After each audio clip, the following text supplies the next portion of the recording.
Hello everyone, welcome to my channel. My name is Dipti Dang. Today I will be covering conversion of word equation to chemical equation and balancing of chemical equation. Now to convert word equation to chemical equation, what is our first step? Our first step is to identify reactants and products. Now what are reactants? Reactants are those substances which are written on the left hand side, and what are products? Those substances which are written on the right hand side. We call it as products. We understand this with the help of an example. Hydrogen and oxygen, it gives water. So hydrogen and oxygen are reactants and water is a product. Similarly, sodium and chlorine are reactants and sodium chloride is a product. So after that, we identify elements and compounds in a chemical equation. So for elements, we write E, and for compounds, we write C. So all the elements that are given in the periodic table, metals and non-metals, they are elements.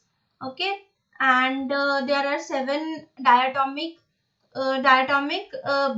elements. Now what is I write diatomic here. Now what is atomicity? Okay, atomicity is number of atoms present in the molecule of an element, substance or a compound, that is called as atomicity. Now atomicity can be monatomic, diatomic, triatomic and polyatomic. Here in an example, hydrogen and oxygen, it gives water. So what is hydrogen over here? Hydrogen is diatomic over here. Similarly, oxygen is also diatomic. One molecule of hydrogen, we represent it as H2, and one molecule of oxygen, we are representing it as O2. There are 7 elements that are considered as diatomic. So after identifying elements and compounds, we write it at E, and compounds, how will we write compound? We will write it using crisscross method that you have studied in class 9th. Okay, so valency of hydrogen is 1 and oxygen is 2. So after crisscross, you will get H2O. Similarly here, that is the valency of sodium 1, and chlorine -1, sodium +1. So after crisscross, you will get NaCl compound.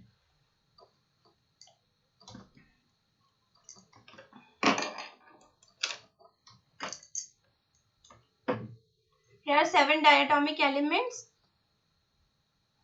So you have to remember all these elements. It will be helpful when you will write chemical equation. Now how to write chemical formula, that you have already studied in class 9.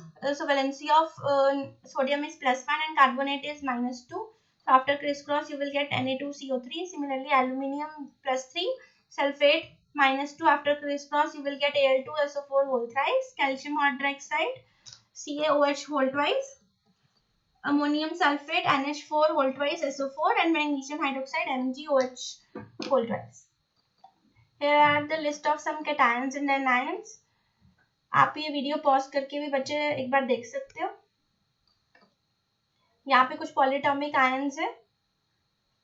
अगर आपको इनके chemical name पता होंगे तो it will be easier for you to write chemical equation. ये कुछ formulas हैं. Now our next step is how to write physical state while writing chemical equation. So for writing physical state, for solids we write S, for liquids we write L, and for gas we write G, and for aqueous we write AQ. Now what is aqueous? Aqueous means dissolved in water. Now first example, it is very simple. Hydrogen and oxygen, they are giving water. So we write hydrogen and oxygen. We all know hydrogen is a gas, oxygen is a gas. So we will write G over here. Now why we have written G over here in case of water? Why we have not written L?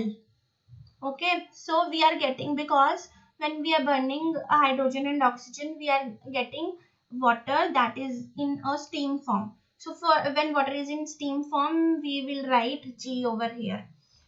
but when water is condensed, we will get liquid. So in that case, we will write L. Next example, iron and water. Iron reacts with water, but it will give triferric tetraoxide. Now iron is a metal and it is in solid form, and water we are taking in steam form, so that's why we have written G over here. And but we are getting triferric tetroxide. It is in solid form, so we will write S over here. Next example, zinc plus hydrochloric acid. What it is giving, what it is producing, it is producing zinc chloride and hydrogen. So zinc is a metal, so it is a solid. And why HCl is aqueous over here? Because it is used normally, HCl is normally used in aqueous form. Now in this case, acid is added into water. As solution is added into water, that's why we are writing aqueous over here. Now, why we have written zinc chloride as aqueous over here? As you must be thinking, it is solid, because it is solid, but it is not solid, as it is highly soluble in water and the reaction is taking place. So in order to write zinc chloride, write physical state of zinc chloride, we need to know its solubility. Okay, so zinc chloride is aqueous over here. Now for hydrogen and oxygen, now this is very tricky, bache. Hydrogen and oxygen we all know, the gases we know, so we can write G over here. But where the confusion comes, when we have to check where we have to write L or where we have to G. Like in steam form we write G, okay, and liquid, if it is liquid state, then we will write L over there. And similarly, confusion comes in while writing aqueous form or solid form, like zinc NaCl and zinc chloride. So if it is dissolved in water, we write aqueous, otherwise we write solid for them. Okay. Now question based on physical state. We have to what is the question? Transfer the following symbolic equation into word equations or word equation into symbolic equations. Three equations. One is ये first equation जो है आपको इसको word equation में convert करना है. Second जो है आपको वर्ड इक्वेशन दी हुई है, आपको इसको केमिकल इक्वेशन में कन्वर्ट करना है. थर्ड भी आपको केमिकल इक्वेशन में कन्वर्ट करना है. तो HCl हमें इसमें क्या दिया हुआ, एक्वस फॉर्म में दिया हुआ, सोडियम हाइड्रोक्साइड एक्वस फॉर्म में दिया हुआ. क्या प्रोड्यूस कर रहा है वो, sodium chloride aqueous and water liquid. ये हाँ, तो आप इसको बेटा इजीली लिख लोगे. क्या है ये, सोडियम हाइड्रोजन क्लोराइड हमारा क्या है, hydrochloric acid. N aqueous solution of hydrochloric acid किसके साथ रिएक्ट कर रहा है, सोडियम हाइड्रोक्साइड के साथ. So we will write reacts with an aqueous solution of sodium hydroxide to produce. Okay, to produce क्या बन रहा है हमारा, aqueous solution of sodium chloride and liquid water. Now in second example, gaseous propane. So its formula is C3H8 burns in oxygen gas to produce gaseous carbon dioxide and liquid water. So first of all we will identify reactant and product. Reactant जो है to produce से पहले वाले reactants हैं, और to produce के बाद वाले हमारे क्या हैं, products हैं. तो reactant क्या हो गया हमारे, propane हो गया और oxygen gas हो गया, और product क्या हो गया, gaseous carbon dioxide and liquid water. क्या है, तो propane का फॉर्मूला हमें ऑलरेडी दे रखा है, C3H8 लिखा हुआ गैस है, तो और प्लस नेक्स्ट सब्सटेंस क्या है, O2. O2 को हम G से रिप्रेजेंट करते हैं. क्या दे रहा है ये हमें, CO2 गैस रिलीज कर रहा है और वाटर. नेक्स्ट एग्जांपल क्या है, hydrogen fluoride gas reacts with an aqueous solution of potassium carbonate to produce an aqueous solution of potassium fluoride, liquid water and gases carbon dioxide. अब हमने इसमें reactants and products लिख लिए, फिर उसके बाद हमने केमिकल इक्वेशन लिखी.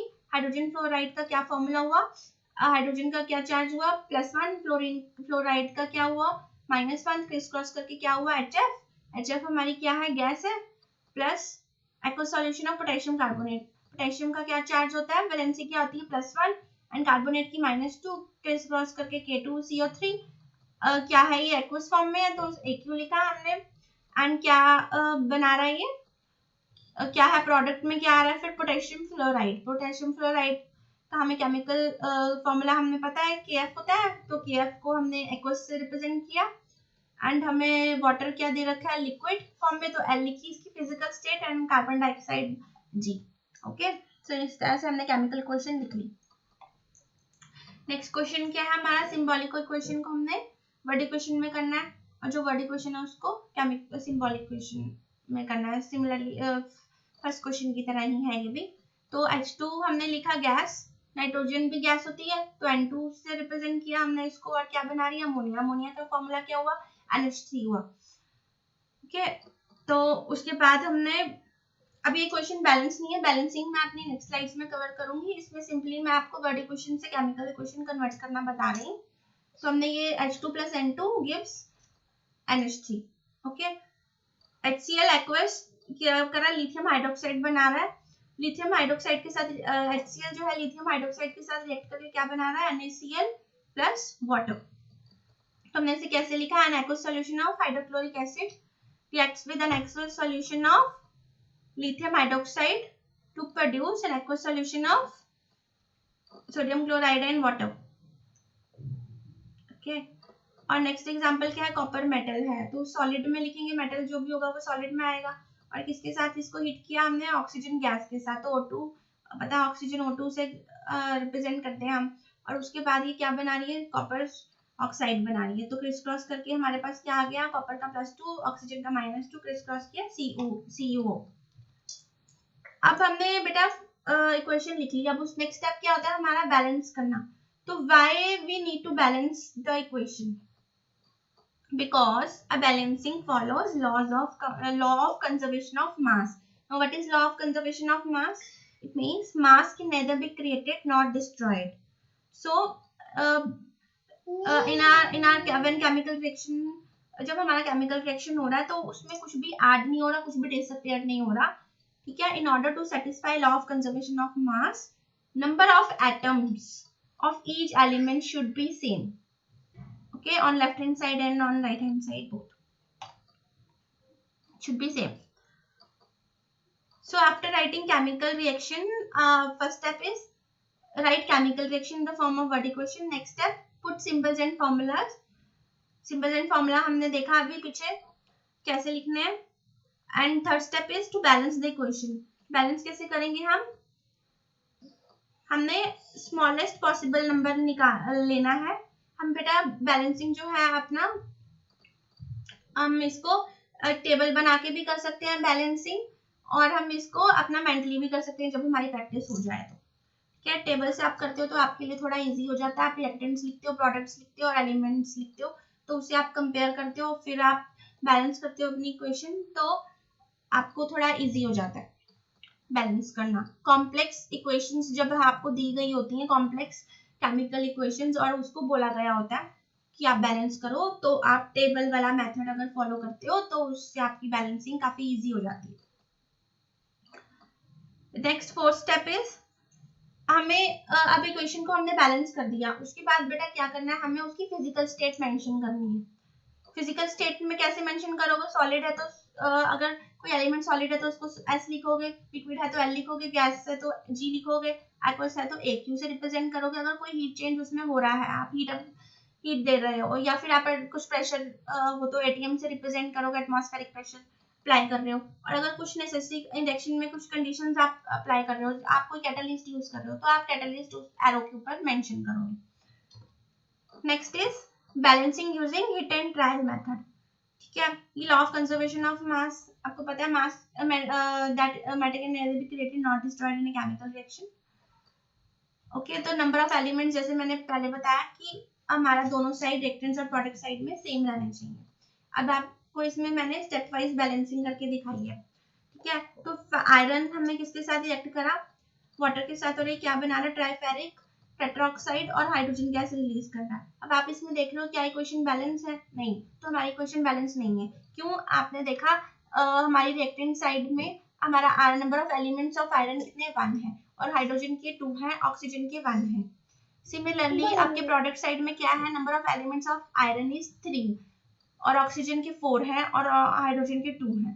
ठीक है, तो ये एलिमेंट्स आपके सेम नहीं है तो ये इक्वेशन बैलेंस नहीं है। अब आप इसको बैलेंस कैसे करोगे, टेबल ड्रॉ करोगे। ये देखो मैंने टेबल बनाया, इस टेबल है, इसमें एलिमेंट्स लिखे, नंबर ऑफ एटम्स लिखे कितने हैं रिएक्टेंट साइड में, number of atoms product side में कितने हैं। ठीक है, तो आपने वो पीछे से देख के लिख लिया आपने।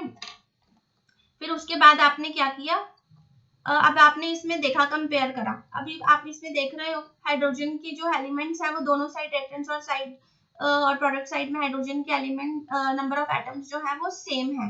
और बट हमारे सेम किसके नहीं है, आयरन के और ऑक्सीजन के। आयरन के प्रोडक्ट साइड में 3 है और रिएक्टेंट साइड में 1 है और ऑक्सीजन के कितने हैं, 4 हैं प्रोडक्ट साइड में और उसमें कितने हैं, हमारे रिएक्टेंट साइड में 1 है। तो आप क्या करोगे, 3 से मल्टीप्लाई करोगे आप रिएक्टेंट साइड में आयरन को। ठीक है, 3 से मल्टीप्लाई करा हमने आयरन को। और अब आप देखो, अब इसमें ऑक्सीजन के भी किसमें है, 4 है ना, तो ऑक्सीजन कहाँ पे, वाटर में ऑक्सीजन यूज हो रही है तो आप इसको भी 4 से मल्टीप्लाई करोगे। फिर आप दोबारा से अब टेबल बनाओगे, इसमें नहीं बना हुआ है तो हमारे अब इसमें हाइड्रोजन कितने हो गए, 8 हो गए। अब हमारी जो न्यू इक्वेशन बनी उसमें कितने एलिमेंट्स हो गए, एटम्स कितने हो गए हमारे, आयरन के 3 हो गए और हाइड्रोजन हमारी 8 हो गई, ऑक्सीजन 4 हो गई। और इस केस में हमारी फिर हमने इसको भी बैलेंस करने के लिए हमने क्या किया, हाइड्रोजन हमारी 4 से मल्टीप्लाई कर दिया तो 8 हो गई यहाँ पे और यहाँ पे भी 8 थी, तो हमारी इक्वेशन अब बैलेंस हो गई। ठीक है, और उसके बाद बैलेंस करने के बाद हमने चेक किया हमारे क्या एटम्स जो है एलिमेंट्स के वो क्या सेम है दोनों साइड में, तो yes they are equal, so our equation is balanced.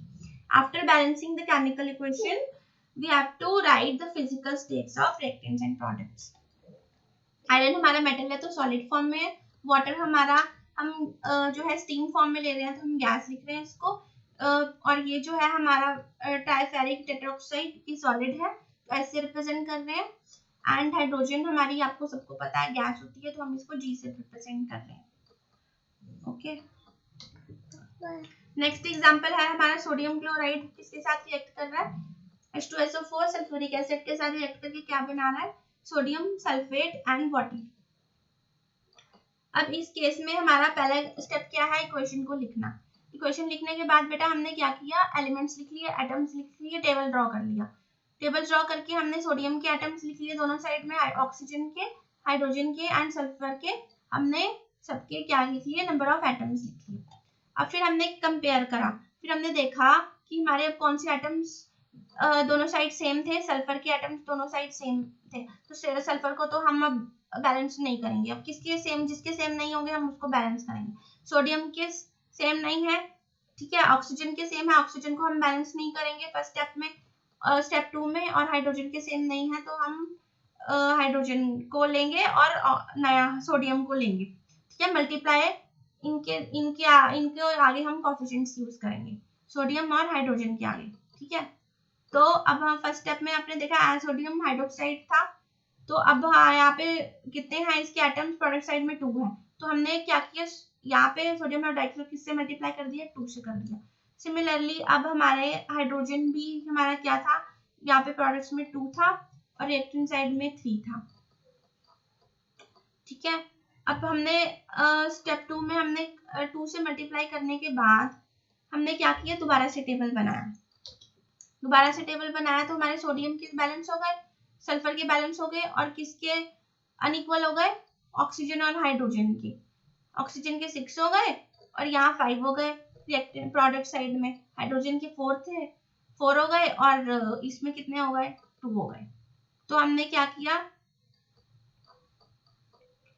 अब हाइड्रोजन को बैलेंस करा, तो हाइड्रोजन की बैलेंस करने के लिए हमने क्या किया, कोफिशिएंट को 2 से मल्टीप्लाई किया। यहाँ पे देखो ना H2SO4, यहाँ पे हाइड्रोजन कितने थे, 2 और यहाँ पे कितने हैं, हाइड्रोजन 2, तो हमारे पास यहाँ पे 4 हाइड्रोजन है जो इक्वेशन थी। तो हमने बैलेंस करने के लिए यहाँ पे कितना किया, इसको बैक में देखो यहाँ पे क्या था, वाटर जो था सिंगल है ना, तो यहाँ पे हाइड्रोजन 2 है प्रोडक्ट साइड में, तो इधर हमारी फिर हमने 2 से मल्टीप्लाई कर दिया, ठीक है, यहाँ पे कोफिशिएंट 2 ऐड किया हमने।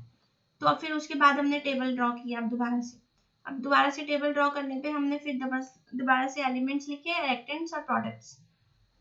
तो फिर हमने देखा तो सोडियम के बैलेंस हो गए हमारे, हाइड्रोजन के भी बैलेंस हो गए, सल्फर के, ऑक्सीजन के सारे बैलेंस हो गए। तो yes, our equation is balanced now. Okay, next video में बेटा मैं बैलेंसिंग की कुछ क्वेश्चंस और कवर करूंगी एनसीईआरटी से, ठीक है। And thanks for watching.